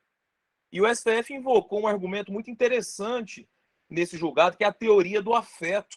A teoria do afeto, que vem lá do direito de família, na verdade vem da psicologia, diz que os primeiros anos da vida de uma criança são indispensáveis o convívio familiar, convívio com a mãe, com o pai. Há estudos científicos que provam, tá? Isso é citado no acórdão, que as crianças que não tiveram convívio com pai e mãe no início da sua vida tiveram mais dificuldades de inserção social, tiveram mais propensão à vida criminosa, tiveram mais propensão à depressão. Então, por isso que eu acho que, estava falando até com o Edilson Vitorelli, Carol, que os nascidos na pandemia são crianças de sorte. Porque nenhum de nós aqui teve um convívio tão intenso com o pai e a mãe como tiveram agora as pessoas que nasceram na pandemia, porque estava todo mundo em casa, o pai e a mãe em casa. Então, isso vai ter um reflexo positivo para essas crianças no futuro. Claro que há também os aspectos negativos de elas não terem convivido muito com outras pessoas, mas com certeza colocando na balança prepondera essa questão da teoria do afeto, tá? E essa questão da teoria do afeto, veja como o direito não é um sistema isolado, né, das demais ciências ou disciplinas ou áreas do saber. A teoria do afeto foi amplamente citada nesse acordo, né, dizendo que vamos estender aqui esse benefício, estender o prazo inicial desse benefício em razão dessa necessidade de tutela da criança nos primeiros anos de vida. Tá bom? Então, se deu interpretação conforme a Constituição, ao artigo 392, parágrafo 1º da CLT, bem como o artigo 71 da Lei 8.213 e, por arrastamento, ao regulamento da Previdência. Tá? Então, o que ocorrer por último é quando ocorrer a alta hospitalar que vai se iniciar o período da licença maternidade. Tá bom, pessoal? Essa decisão é muito importante mesmo.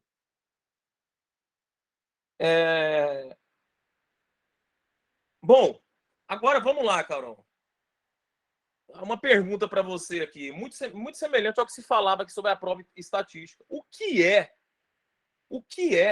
o nexo técnico epidemiológico, se não uma estatística? Se não uma estatística, né? É uma estatística. O NETEP é uma prova estatística. É um documento emitido com base em uma estatística. Então, quer dizer, fico me perguntando se essa posição do TST, que não admite prova estatística, não viola, inclusive, o cerne dessa decisão do STF, né, que declarou a constitucionalidade do NETEP, dizendo que há uma presunção relativa de veracidade em razão dos fatos que o NETEP prova. Então, aqui, ó. Vamos lá ver no artigo 21 da Lei 8.213, pessoal. Vamos pegar a Lei 8.213, Planalto, artigo 21. Famoso NETEP.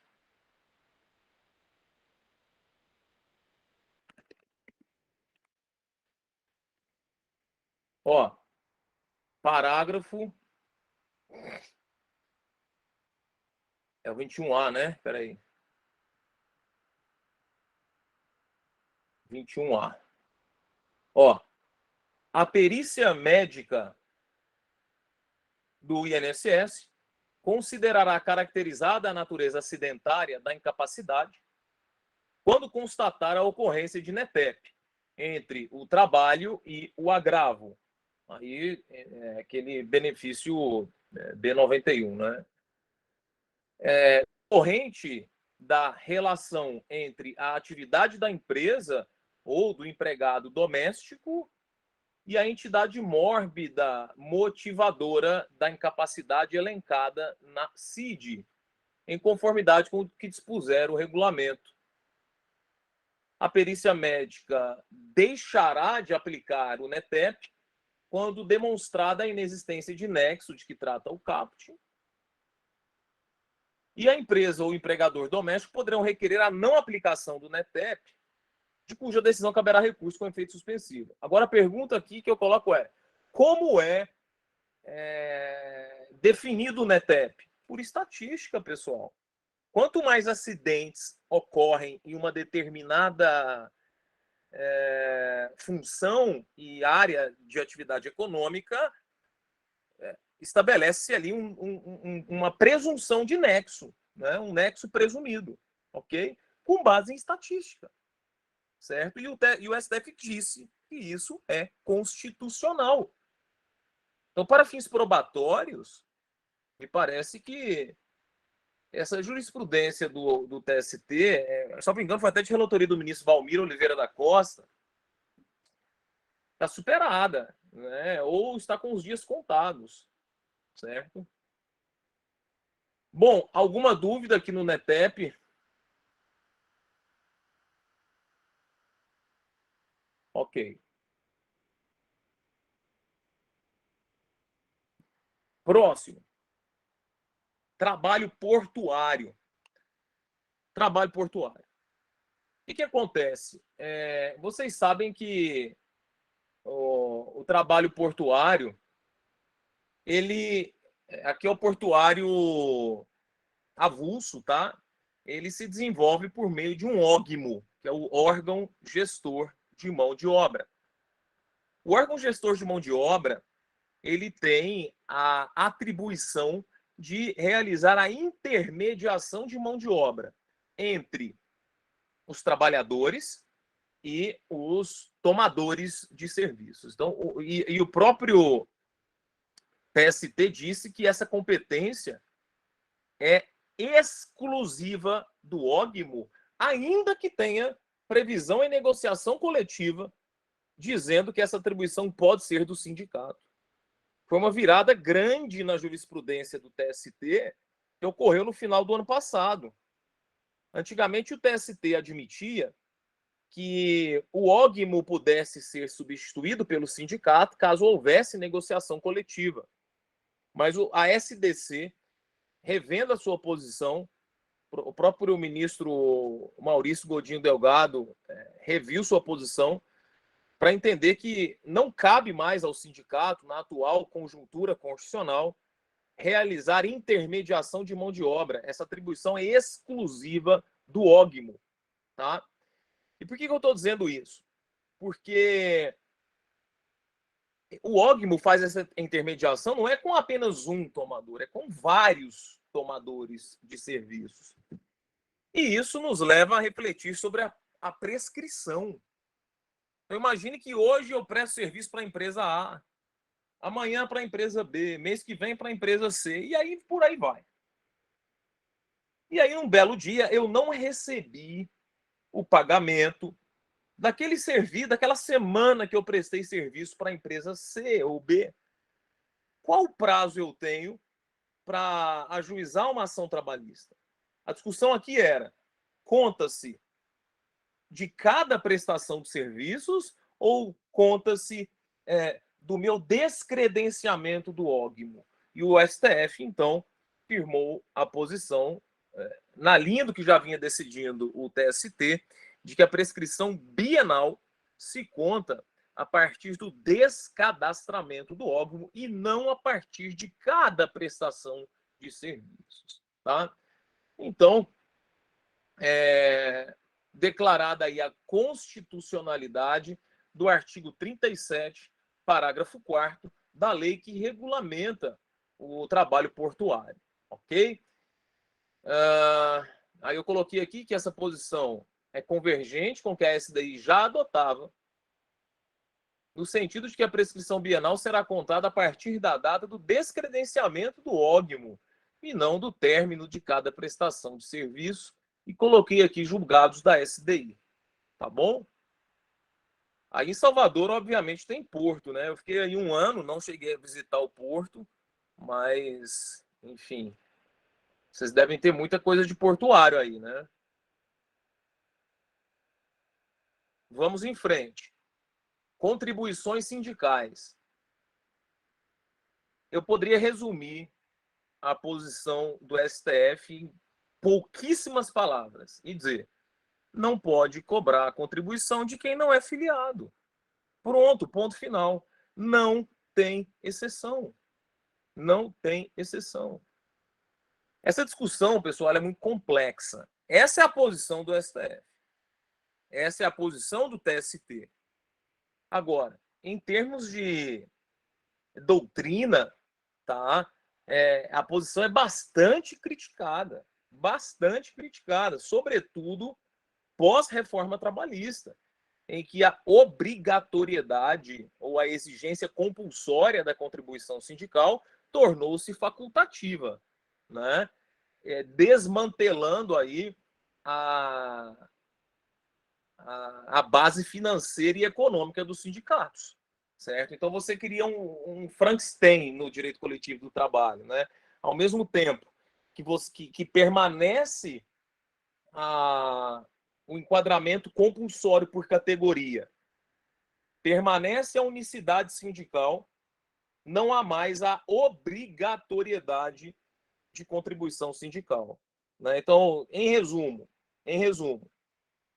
o sindicato ele é constitucionalmente obrigado a defender os interesses da categoria sem receber nada em troca.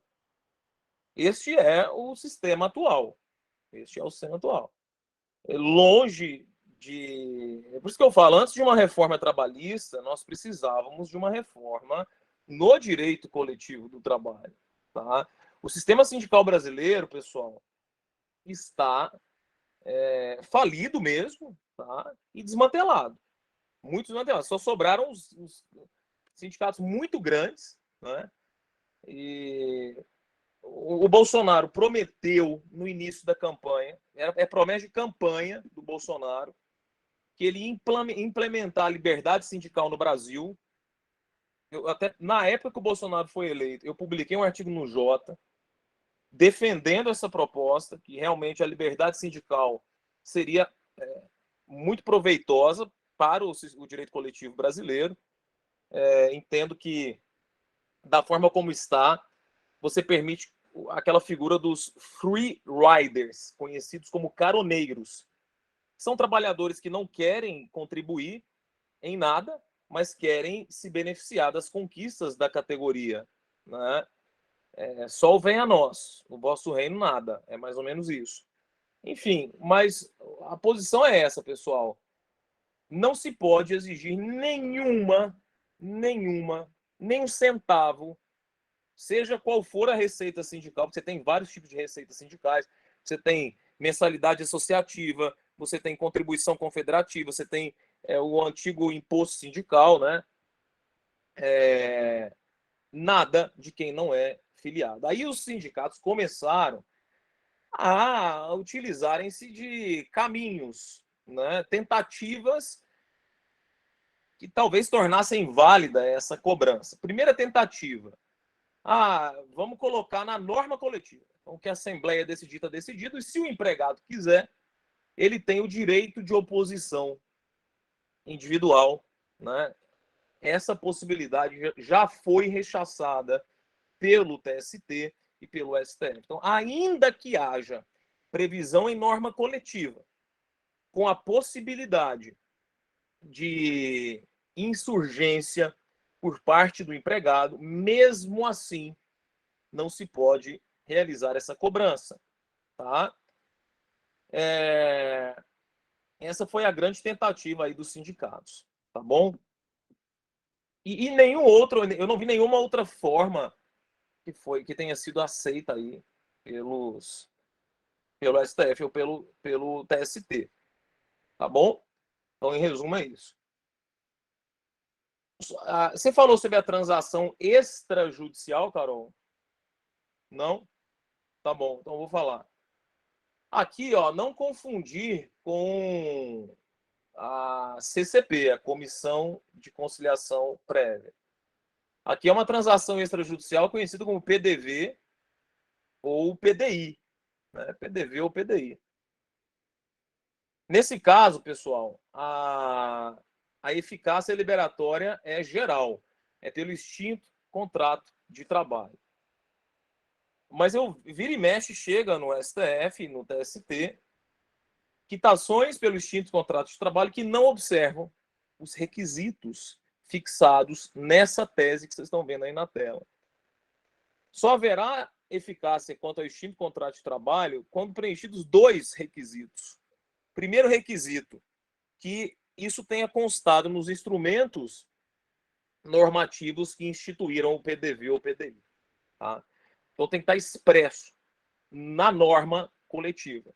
E, além disso, tem que estar expresso, veja o que diz a tese aí na parte final, nos demais instrumentos celebrados com o empregado. Então, são dois requisitos.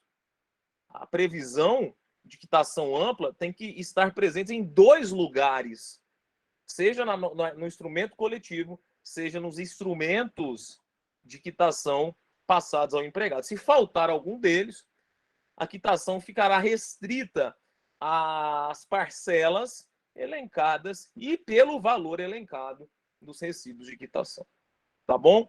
Então, também tranquilo, não há muito aqui o que discutir, só não confundam com a questão da CCP, que a Carol falou aí.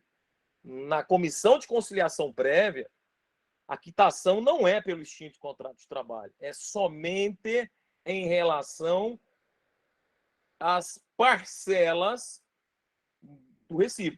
E nem são aos valores, tá? Na CCP não é em relação aos valores, são em relação às parcelas. Então, por exemplo, tem lá na comissão de conciliação prévia assim, horas extras por supressão do intervalo intrajornada, R$2.000. A quitação não é de R$2.000, é de toda a parcela hora extra pelo intervalo intrajornada. Isso ficou claro no julgamento do STF. Eu falei isso para eles, Rafa. Perfeito. Só por desencargo mesmo. Bom, o artigo 384 era aquele né, foi revogado pela reforma os 15 minutos de descanso antes da mulher começar a fazer horas extras. A supressão desses 15 minutos, ela rendia ensejo a horas extras, tá?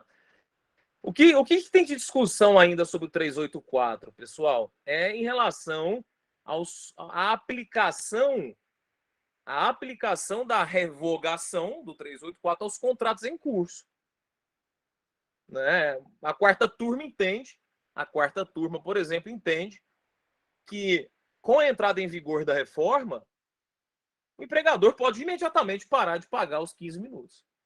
Mas tem prevalecido no TST de que, se o contrato de trabalho iniciou-se antes da reforma, a revogação do 384 não se aplica. Então, por mais que o 384 tenha sido revogado pela reforma, é importante vocês saberem essa decisão do STF, que declarou a recepção do 384. Tá? Tem uma piada machista sobre o 384. Não é minha, tá? Isso, eu vou contar o caso. Então não faça. Não é piada, é um caso. Isso aí eu vou só contar o caso, tá? Tá no YouTube. Veja o grau de evolução da sociedade, né? Quando começaram os debates lá sobre a reforma trabalhista no Congresso, um dos congressistas, eu não lembro se foi no Senado ou na Câmara, e viu lá essa revogação do 384, perguntou, mas por que existe esse 384? Por qual a razão do 384? O STF disse, são inúmeras razões, mas eu vou destacar duas. Questões fisiológicas, né? Em regra, a mulher tem um desgaste fisiológico maior, né? Pela estrutura corporal, e, em segundo lugar, pelas demais atribuições que a mulher tem historicamente na sociedade, como maiores responsabilidades familiares e etc. Né? Vocês sabem que a maioria das mulheres tem uma dupla, tripla jornada, exceto aqui em casa, que sou eu que tenho essa tripla jornada, né? Que eu faço tudo, eu lavo louça, tudo, lavo, tudo. Com certeza. Mas é o seguinte, aí um dos deputados lá disse, não, eu sei por que existe o 384. Porque na época que foi editado o 384, 1900 e bolinha lá, né? Antes de fazer hora extra, a mulher tinha que ter 15 minutos para ir procurar um telefone, para avisar em casa e dizer, olha, eu vou chegar em casa atrasada, porque eu vou fazer hora extra. Então veja que o comentário ridículo foi esse, de que não é para descanso, não é por questões de outras atribuições, mas sim para avisar em casa. Nada a ver, né? Foi um comentário de muito mau gosto, mas na hora todo mundo começou a rir lá, né? Enfim, esse é o caso, né? Que eu estou apenas reproduzindo. Então, pessoal, cuidado aí com o 384, tá? Carol já falou da comissão de conciliação prévia, tá aqui as emendas todas, tá, no material. E aí, meus amigos, coloco aqui até trechos do acordo. E aí, no próximo encontro, eu separei para falar 2 decisões de extrema importância aqui para a gente. Nós vamos falar de dados de geolocalização, como que está a jurisprudência do STF a esse respeito, tá? E vamos comentar também um pouco sobre provas digitais, que tem tudo a ver com esse MS 38061, tá? Então vamos falar de provas digitais, vamos falar de como isso reflete na LGPD, o que o STF já falou de LGPD. Então, assim, não é uma decisão tipicamente trabalhista, mas que tem importantes reflexos no direito do trabalho. E depois, nós falaremos aqui também da autodeterminação informativa. São as decisões que eu separei para o nosso próximo e último encontro, tá? Alguma dúvida, pessoal? Achei vocês muito calados hoje. Pouca gente participou, seja da minha fala, seja da Carol. Mas quero dizer que ficamos aqui à inteira disposição para eventuais dúvidas, debates, reclamações, quem sabe, né? É isso, pessoal. Vou parar de compartilhar minha tela aqui. E eu não sei se a Carol quer falar mais alguma coisa. Não, na verdade, eu queria só me despedir do pessoal, né, e agradecer pela paciência, pela presença, pela atenção, e dizer que a gente tem próximo encontro agora na quinta-feira, o nosso próximo e último encontro, tá? Então, só agradecer mesmo, agradecer, Silvinha, aí a participação, e dizer que a gente está à disposição. Obrigado, pessoal. Um grande abraço para todo mundo. Ótima tarde aí para vocês. Obrigada, queridos. Oi, maravilhosa aula, como sempre, viu? Imenso prazer ser aluna de vocês. Quinta-feira estaremos juntos de novo. Pois é. Depois ela que acabar, vou até ficar com saudade. Já acostumei. Eu já estou com saudade. Esse assunto, você sabe, né? Do meu coração. Do seu coração, Pena não tê-los aqui em Salvador, para a gente poder sair depois e comemorar. Pois é, uma pena mesmo. Isso eu gostaria muito. Silvia. Até quinta. Beijo, Silvia. Fique com Deus Ô, aí. Silvia, como é que a gente vai fazer a frequência nessas aulas, já que eu sou bissexto, eu perdi as primeiras, eu vou pegar algumas. Amiga.